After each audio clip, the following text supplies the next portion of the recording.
Welcome back to Arthur's story. Anvil Saga. Yes, it's still all about Arthur. I cannot help it. If you have seen previously, you will know that we are struggling. Poor Arthur is lonely, abandoned, has nobody out there to help him. He's trying to make so many things for so many different people. He needs to make swords for a soldier. He needs to engrave a sword, which is a skill the man just doesn't have. Plus, his one true love has asked him to make something, but he is only one man, and we are struggling to fill the demands. It has been hard ever since our apprentice left us because we betrayed the French and fought for the English, which, in hindsight, was probably a really bad decision. So here we are just kind of slugging away, and we finally finished the English soldier order, which turns out to be just in time because the army is already there, but we still aren't able to engrave the sword for the Baron. And we find out that now, because there is a war going on or a serious scuffle, that we are now having changes, so prices for certain things are going to be higher, we're going to be getting less customers, etc, etc. And yeah, we're struggling a little bit. We once again are having to take the breaks for the food and to get Arthur sorted when our lovely enemy Jean-Jacques appears and declares that we're part of the serious arms trade, which is pretty accurate, to be fair, because we're supplying the English army with all of the tools they need to oppress the French, and I'm not sure that I was ready to be this political. But there you go. Arthur's like, dude, somebody asked, I helped, let's not make this a bigger deal than it needs to be. But Jean-Jacques like, dude, I've come here to challenge you. Just because you're the army's favourite blacksmith doesn't mean that you are the Baron's. And Arthur's like, dude, we're not dueling. Like, who do you think we are? We're blacksmiths. I don't need to risk my life for you. I already recently lost my dad and my apprentice. I've been through enough. And then Jean-Jacques, like, just tries to throw in that insult, like, dude, you're not even worth a duel. But let's be honest, he's just scared, because look at Arthur. Look at Arthur. I wouldn't take him on. And they basically then agree that they're going to have a competition at the fair, which is interesting, because I wouldn't think fairs generally held blacksmithing competitions. Like, let me know if you've been to a fair recently. Was there two blacksmiths going head to head at it to prove that they're the best blacksmith in all the land? Or am I right in thinking that's kind of a rare thing? Yeah, I don't know, but it does progress the story along, and we have to decide what kind of tent we're bringing to the fair. So we have a look here at all the different options. Basically, they cost more money the bigger we try and go. We can just have a regular tent if we want to. We can have a smithy tent, or we can have a big smithy tent. Now, obviously, I would have liked to go big, but we know that we struggle to get money and we're an apprentice down, so we go for the middle option, and it gives us the requirements, which was 2 workers, which we don't have anymore, and 300 coins, which we definitely don't have anymore. We get a nice little story interlude, which, you know, these are my favorite parts of this entire game. And we get a fighter for justice. Nice outfit, mate. Who is looking for some particular weapons for us to make. And Arthur's like, sure, I can make you a sword or a spear, because that's what we do around here. But no, of course, they want sharp, bat-shaped boomerangs. Yeah, no comment. Anyone else just hearing a certain voice? But yeah, unfortunately, we decide that we can't help the fighter for justice. Basically, Arthur's overworked. We're not even getting the jobs complete that we've got. And the 50 gold that was being offered just isn't worth it. And I highly suspected it was going to need the one tool that I have yet to figure out how to work. So unfortunately for us, it didn't quite go to plan. Next, we get our people arriving who, well, are just not going to be very happy with us. So Olivia rocks up looking for her tools. Did we get Olivia's tools done? No. No, we didn't.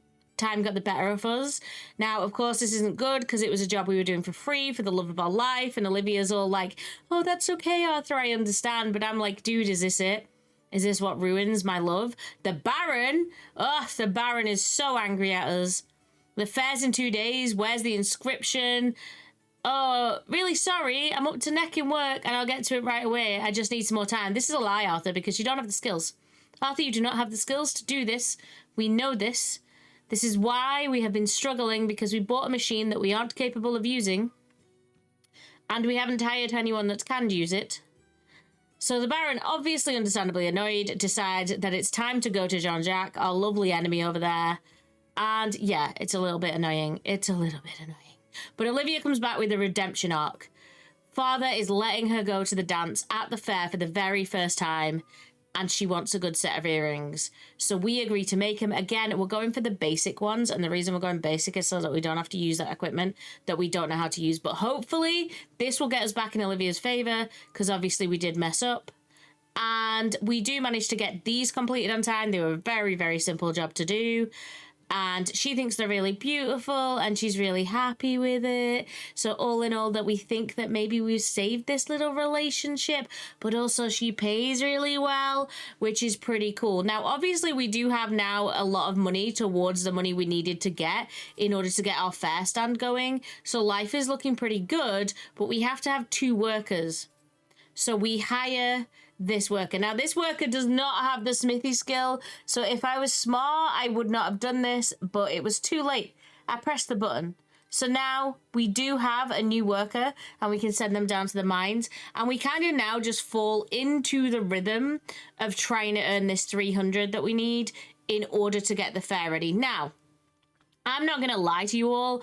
I feel like I get cheated here because you guys can see, just like I can, preparing for the fair seems to have a timer on it, and it seems to suggest to me that we've got a little bit of time left. So I put the guys to work.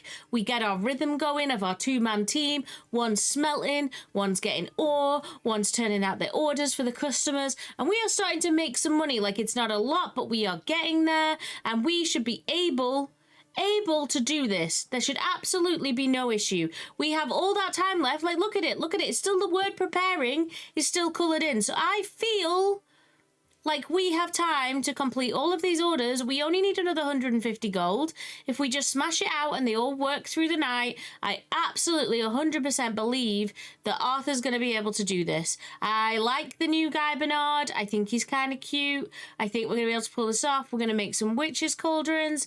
Everything's looking pretty good for Arthur, the crew. I reckon we're here. We'll do some more smelting. We'll do some more mining. Admittedly, the new guy needs some sleep. Clearly, his stamina hasn't built up enough to work in the forge. But can we just say that the team seems to be doing well? Like, look how much we've made while I've been talking. You tell me while that bar goes down that we weren't going to have enough. We weren't going to make it to 300 before dawn breaks. And then, boom, the game just goes, oh, your time is up, my friend. We're just going to have to make do with whatever we had last year because we're not taking the new stuff. I'm sorry, what? I'm sorry, what? We had time left. And we apparently don't have an apprentice, even though we quite clearly have an apprentice. We hired him. He's right there. He's right there, guys. But they just cheat me out of it. But now we get to go to the fair. And I'm very excited about this. It feels like the whole way through the game, they've been hinting at and telling stories about the fair. And when we get to the fair, we find the Baron giving a very pompous speech, welcoming the new English overlords, giving the sword that isn't inscribed because we didn't do our job. I assume Jean-Jacques actually inscribed it, but I like to think that it's not up to the quality he wanted because we didn't do our job. And obviously, this is kind of a lot of spiel, but it's like, hey, welcome English guys, here's the sword. And then the English guys all like, hey, we love you, we really do, but also we are technically still at war, so don't desert us or leave us because remember, we do hold grudges. I mean, they definitely got the English script right. That is something we would say. And then the main event, apparently the main event of this fair is a blacksmithing competition. Now, I'm sure stuff like this would have had jousting, sword fighting, you know, maybe some baking contest, but no, this is Anvil Saga. So the main competition of a fair involving the new English overlords is a blacksmithing competition where they will each serve 25 customers, complete the orders, and each successfully completed order earn them a pint. Now, I don't know if anyone else has noticed, but it would appear that our new staff member, Bernard, our newly hired staff member, Bernard, is working in the enemy tent. I smell conspiracy. I think he's been setting out to get me. I think this whole thing's been a setup from the beginning. It says that someone's nephew Sebastian's going to be someone's apprentice. We never see him. Who's Sebastian? Sebastian never appears. And yeah, apparently he's going to support me and work in my tent, but he's not there. Like, I don't know if anyone notices, when this game loads up, there's no Sebastian. So we basically just start blacksmithing and popping out orders. As you can see, the scores at the top. They've got 2 workers. They've also got a grindstone. They've got better equipment than us. There's no way looking about. And before we even get started, they've got 2 points on the board. And we haven't even completed a single order yet. They're getting their customers just walking in super fast. We're doing the best we can. Like, the best we can. But Arthur's only one man. And he's tired. He's very tired. And then suddenly the English dude pops up and he's like, hey, I'm really enjoying this fair with the random blacksmithing competition. However, apparently the French are still around and they still think this is their land. So no more taking of the French orders. Now I was like, dude, how am I supposed to know what's a French order and an English order? Like, you don't really give me that much choice. And he threatens to behead me if I get it wrong. So I'm a little bit nervous for our little Arthur here, because that would be a very dramatic end to the game. But you then get these little customer scenarios and stories. Like this customer wants to scare away poachers in the woods. Now, if he's trying to scare away poachers in the woods, does that make him French? Does that make him English? Was I meant to figure that out? Because I just kind of didn't have a clue which he was. Why is he a random customer? Why does he not have a face? Is it because the game's not finished yet? I don't know. But it was kind of cool, and then we got to pick what we made. Do we make a harmless trap? Do we make a rattler? I can't make the bear trap because I don't have the grindstone. In the end, I decided to make a rattler because it sounds like if it is a French guy trying to kill English people, it would be less offensive because I wouldn't have just killed 100 English soldiers. All the while, by the way, you can see the score going up in the left-hand corner, and we are getting our asses kicked, not gonna lie. We then start to get some orders in. Now, I assume this customer is the guy that's just walked up, and he's wearing an English outfit. Like, that is the, like, lions on his chest. That is an English uniform. So I'm assuming he's trustworthy, and we can take him on because he's like an English knight / soldier.